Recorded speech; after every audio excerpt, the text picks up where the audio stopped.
네, 안녕하십니까. 닥터캐스트 의료 뉴스 시작하겠습니다. 금일은 마약류 통합 관리 시스템을 2019년 6월까지 적응 기간을 생각해서 행정 처분을 유예한다고 식약처에서 발표했습니다. 그 소식에 대해서 닥터캐스트 홈페이지로 들어가서 이제 보면은 이제 마약류 통합 관리 시스템이라고 하는 것은 마약류를 이제 취급하는 모든 사람들, 즉 그런 사람들이 이제는 과거에는 이제 장기로 해서 이거를 수기로다가 이제 작성을 하니까 여러 군데서 이제 문제가 많이 발생했죠. 예? 막 이제 마약류를 이제 병원에서도 그렇고 중간에 이제 어떤 사람들이 이제 막 이렇게 장난해서 시중에 마약이 많이 돌아다녔습니다. 그러면 대한민국에서 마약을 취급할 수 있는 사람들이 누가 있나? 한번 그 마약류 취급에 관한 법률에 의하면 마약류 취급을 할 수 있는 취급자로서 첫 번째로 마약류 수출입 업자가 있습니다. 그 다음에 마약류를 이제 제조하는 업자겠죠. 네. 그 다음에 마약류의 원료를 사용하는 사람. 예, 주로 이제 뭐 연구하는 사람들이죠. 이런 사람들. 그 다음에 대마 재배자. 예, 이제 이거는 이제 농사 짓는 분인데 이제 대마초를 직접 재배하는 것이죠. 그 다음에 마약류 도매업자. 예, 도매상이 있어야겠죠. 네. 그 다음에 마약류를 관리하는 사람. 네.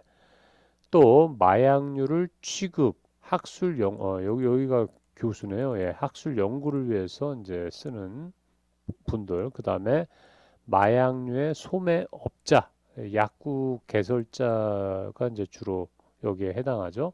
그다음에 마약류 취급 의료업자 해서 주로 이제 의료기관이 여기에 해당합니다. 그래서 의사, 치과의사, 한의사, 또 수의사 이렇게 해서 이제 주로 이 사람들이 마약 또는 향정신성 의약품을 투약하거나 투약하기 위하여 이제 제공받는 이제 마약 등을 이제 처방전을 이제 발행해 주는 것이죠. 네.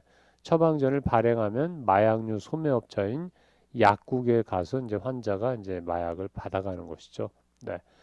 뭐 요즘 마약류를 뭐 투약하고 또 대리 처방전을 해서 마약류를 손에 얻어서 좀 이렇게 정신적인 환각 상태를 원하는 그런 세태로 흐르다 보니까 이런 것을 국가 식약처에서 이 생산서부터 해서 최종 소비에 이르는 모든 전 과정을 이제 웹상으로다가 다 실시간 관리하겠다는 것이죠.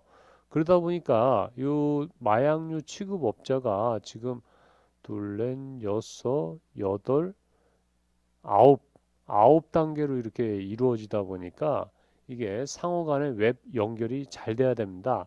근데 이 소프트웨어가 그렇게 뭐 각 회사마다 다 제각각 만들었기 때문에 이게 동시에 이게 마약류 통합 관리 시스템과 이 소프트웨어 연계되는 소프트웨어가 전송 오류가 있는 거죠. 네. 왜냐하면 파일로 이제 이거를 보내주는데 당연히 이제 암호화되어 있는 파일이 되겠죠.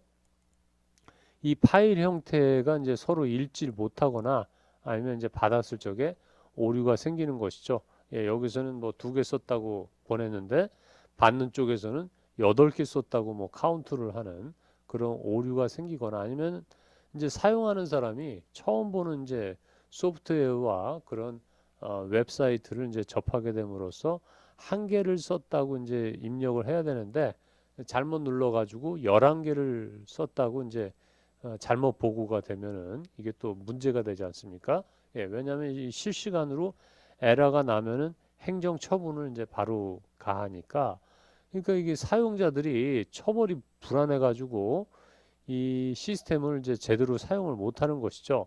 그래서 식약처에서 행정처분의 유예 대상으로서 단순 실수, 그러니까 하나를 눌러야 되는데 12를 누른 경우 이게 키보드가 안 좋으면은 두 번 입력이 될 수가 있겠죠. 그래서 단순 실수로 마약류 취급 내역을 잘못 입력하는 경우, 그 다음에 보고 과정에서 일부 누락하거나 착오로 잘못 보고한 경우, 즉 뭐 디아제팜을 썼는데 뭐 대마초를 썼다고 이제 잘못 이제 착오해가지고 쓰는 경우죠.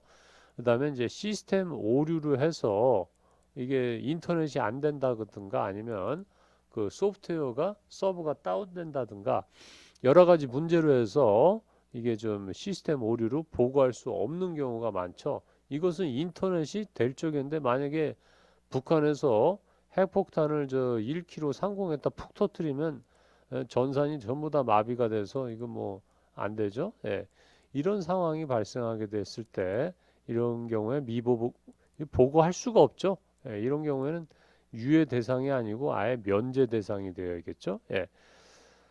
하지만 그래도 처분이 되는 경우가 있습니다. 어떤 경우냐면은 마약류의 취급 내역을 아예 보고하지 않거나 혹은 허위 조작하여 거짓으로 보고하거나 혹은 보고 오류에 대해 관계기관에 계도 시정 후에도 이게 조치가 이루어지지 않은 경우에 행정처분을 할 수 있다고 합니다. 그래서 허위 조작하여 거짓으로 보고한 경우 이렇게 되는데 사실 이게 좀 이제 코에 걸면 코골이, 귀에 걸면 귀걸이가 돼서 많은 의료기관이나 약국이 허위로 한 게 아닌데 단순하게 이제 나왔던 행정 공무원이 아 이거 허위로 했다, 조작했다라고 판단해서 하는 경우에는 면허가 정지될 수가 있고 심하면은 취소도 될 수가 있겠죠. 그러니까 이런 부분에 대해서 명확하게 이제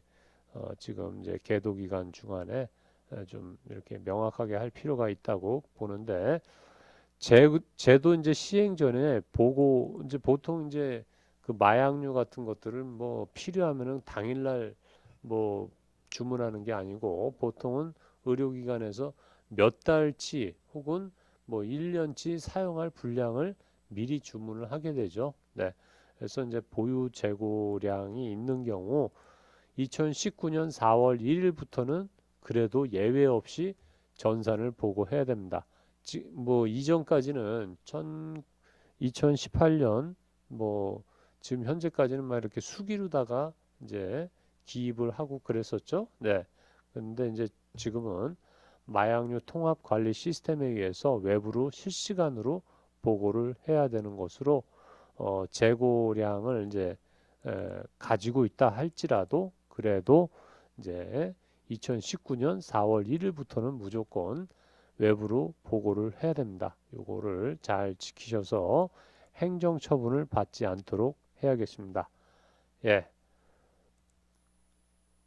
모쪼록 대한민국이 마약, 향정신성 의약품으로부터 자유로운 그런 건강한 국가가 되기를 희망하면서 이 관리하는 식약처 공무원들께서도 여러 현실적인 뭐 소프트웨어라든가 이런 인터넷이 이제 불통될 적이라든가 지난번에 뭐 아현동에서 KT 불이 났지 않습니까? 그런 경우에 인터넷 보고가 안 됐다고 해서 행정처분으로 영업 정지라든가 아니면 면허 정지 이런 게 내려지면 그것도 상당히 커다란 문제가 아닐 수 없습니다. 그래서 이런 것들을 다 해결한 연후에 그 다음에 이제 이런 제도가 정착이 되기를 희망합니다. 이것으로 닥터캐스트 의료 뉴스를 마치겠습니다. 감사합니다.